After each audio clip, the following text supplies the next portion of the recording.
Ah!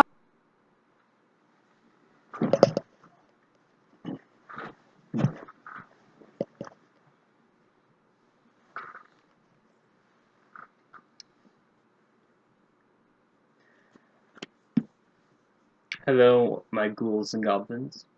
My name is Orange. And you might be thinking that I'm going to be reviewing Dr. Sleep, the book. But no. Yesterday, I went to see Dr. Sleep, the movie. And that is the subject of today's video. And oh my lord, I loved the movie so much. You might remember from my why you should watch Dr. Sleep and, if not watch, why you should read The Shining and Dr. Sleep video, where I covered both of these books, that I wasn't the biggest fan of Dr. Sleep the book. In fact, I kind of don't like it, and I just think it's really average in terms of Stephen King standards.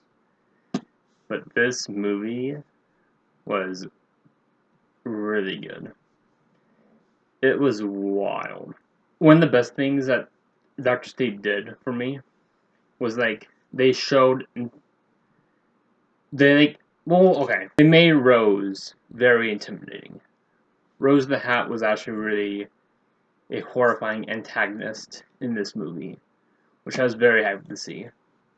The actress who plays her was perfect for the role, and she was phenomenal. As well as Crow. Crow was one of my favorite parts of this book, and in the movie, he does not fail. He is very attractive and is very intimidating. The movie does kind of water him down a bit. Like they don't show some of the things he did in this book, which weren't that big of a deal. Like, he was kind of an asshole to Abra a lot. But even then, what they did show in the movie was very intimidating of him, and I liked it a lot. And it's just the movie was surprisingly accurate with the book, which was fantastic.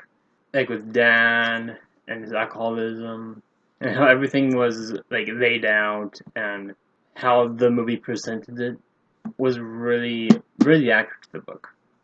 There were of course a few changes, but that's fine. I'm not really a stickler for the movie has to be exactly like the book or anything like that. I'm perfectly fine. Especially with The Shining. I love the book so much, but the movie is nothing like the book. But I still love the movie. So I don't mind. Especially since the movie was still so much better than the book. It was so much more entertaining, and how everything was, and how the characters interacted with each other was really good. Something that I wish they did include was bits with Abra, her abilities with the Shine, how she was able to play the Beatles out of thin air, or was able to make every channel on the TV The Simpsons. The only thing that they show Abra as a child was when she put a bunch of spoons on the ceiling, and that's it. We don't really get the sense of powerfulness as we did in the book when she was little. We still get that, but a little later on in the movie, when she's facing up against Rose and stuff. A lot of the imagery with The Shining and how they show Rose coming into Abra's head and Abra fighting back against her was really neat. It was really just a sight to behold. Even though I'm not a big fan of the book, the story of Dr. Sleep is still really, really good, and I still really like it. The biggest difference from the movie is definitely the ending, because of course, in The Shining the movie, the hotel doesn't burn down, so the hotel still stands atop the mountain, rotting and abandoned. And Danny gets the idea, hey, if we go up to the hotel, maybe the ghosts from the hotel will kill Rose for us. Which, okay, sure, Danny. That sounds like a good plan. And so they go up to the hotel, the Overlook Hotel, and they have a face-off against Rose, and it's really cool. Danny does some Shining stuff, and he shows how powerful he is, even though he's a grown-up Shiner. And it's a really cool scene. I don't want to spoil it or anything. You should absolutely go check out this movie. It is a delight. It's kind of funny. This is a spoiler. This is kind of a spoiler, so be wary, traveler. But, like, the ending of Doctor Sleep is the exact same ending of The Shining as the book The Shining, which is hilarious to me. So, Downey ends up, like, setting the boiler to explode and burn down the hotel. And the ghosts from the hotel take over Downey's body and kind of use him to chase after Abra, which is the exact same thing that the hotel did to Jack Torrance in the book The Shining. And it's wild. And Abra even uses like some of the things that Downey did or said in the book The Shining, where his father was chasing after him, like, "You're nothing but a false face," and other stuff. And like, what is happening? It was so good. And while like Abra's just kind of fighting off this fake face Downey, Abra tells Downey or the spirits that he went to the boiler room and he was set to explode. And so the ghosts kind of abandon Abra and go to the boiler room to try and stop it. But Downey fights back from the ghosts and just accepts this. He just goes to the boiler room and just stays there. And he gets caught in the fire. And it's horrible. And I love it. It makes me sad. And Downey's last few moments, we see like the ghost of his mother come and like pat him on the shoulder and stuff. And we see him like kind of turn into a child again. And it's super sad and sweet. And we see a lot of cool stuff in the hotel. Like, something I was kind of concerned about this movie, based on the trailers. Well, first off, like, they advertised the movie as the horror event of the year. And like, Doctor Sleep is not a horror story. It's a story about a guy getting over his alcoholism and has a rough time doing it. And at the same time, there's just a bunch of assholes running around trying to kill children for their steam. There's something really scary about it. Like, there is scary imagery and scary moments, especially at the end, and it's really good. Oh yeah, in the trailer, like, I was kind of concerned that they were focusing too much on the hotel. Like, hey, you like The Shining? Come down and watch Doctor Sleep. It's the sequel. You like The Shining, you definitely like this movie. And like, that's not the way to show off this movie. Doctor Sleep and The Shining are two vastly different stories. Even as books, they are told very differently. And like how things are described, how characters act, the setting, everything is completely different. And it shouldn't be shown otherwise. Because I feel like some viewers might think like coming into the movie that revolves around the hotel, because that's what a lot of it is shown. And that's not it. The hotel doesn't come until the very end. Which isn't a bad thing, it's a perfect resolution for the movie. It's great. But I'm kind of concerned because I haven't watched any reviews on this movie because I just want my own uncensored opinion documented into this video. And I absolutely love this movie. The True Knot, as always, isn't really intimidating. I know the whole point of them, like, they look normal to blend in and stuff. And they do. They look very normal. Almost painstakingly so. And I don't like it. Especially when you have, like, the Crow and Rose and Snakebite Andy wearing really cool, old-fashioned clothes and stuff. Everyone else just kind of, like, sticks out. And it's just, like, they look so fucking boring. And normal as hell. And that's the point.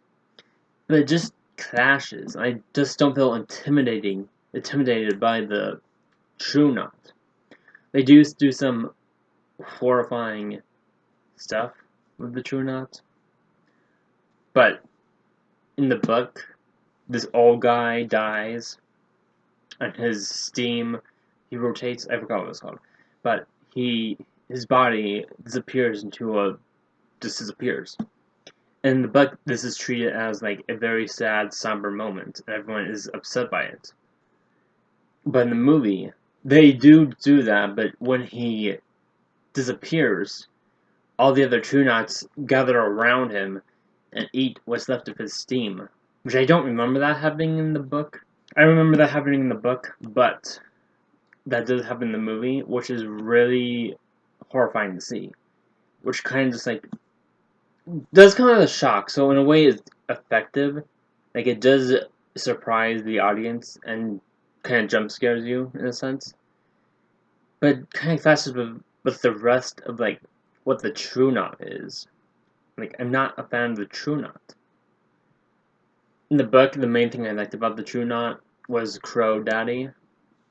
But now I like Crow Daddy and Rose, who are both very fantastic characters. And I absolutely love both of them. And the final climax with Rose is amazing. I don't know if that made any sense. I lost my point halfway through. It's a good thing that they do that, because it makes you kind of afraid of the True Knot. Especially when like the scene where they're kidnapping children and killing them and such. They are really disturbing stuff to see. And they are horrifying. But for the most part, the True Knot is just kind of boring, just not intimidating. I guess in the movie, the True Knot is a little bit more intimidating because they show more of them killing, more than just them wandering around, talking to people, and like bribing each other and stuff. So I guess in the movie, the True Knot work a bit better. Also with Snake Bite Andy. In the book, she's described as a 28-year-old or so. And like she goes around telling old white men that, oh, you would rather be with little children, wouldn't you? Or like little girls and stuff like that. Like, okay. It's not, I don't know if it's a bad thing or not, but like, she does do that, and it doesn't really make sense for her since she's 28. I think. I might be wrong about that, but I'm pretty sure she's 28 in the book. In the movie, however, she's 15. So when she goes on a date with the guy in the movie theater and makes him go to sleep, that makes a lot more sense why she would target him. Because he on purposely goes out with a 15-year-old, even though it makes sense for her to kill him, or not kill him, but like to attack him. Because she is 15. I don't know if that made any sense. I'm sorry. But yeah, I like Snake Bite Andy a lot more in the movie as well. Unless I'm completely wrong about the age thing and she's actually 15 in the book, in which case I take back everything. But I don't recall. I'm pretty sure she's 28 in the book. Pretty sure. Could be wrong. But yeah, I absolutely love this movie. I'm definitely going to try and go see it a few more times. I'm going to go back to Nebraska, so I'm going to want to go see it with my dad. And maybe I'll have some more thoughts on the book. So I might make a part 2. I mean, not in the book, on the movie. So I might make a part 2 of this. Maybe. I don't know. Maybe we'll get his thoughts on the movie. But yeah. Overall, it's definitely a good sequel to The Shining. Like, it wraps up the story very well. And I absolutely loved it. And I think you should totally check it out if you get the chance. But yeah. It wasn't scary. It definitely has some scary imagery, though. So that's nice. And I knew it was going to be scary because I read the book. I don't know. This was Orange. Come check me out on Twitch. I've been trying to live stream a game called Man in the Woods, and it's been a ton of fun. I live streamed a bit after watching the movie last night, and it was great. So come join me on Twitch. Come chat, come lurk. It was fun. I got a new follower who tried it for a bit, and it was really fun. Yeah, that's all I gotta say, I think. Happy November. Bye.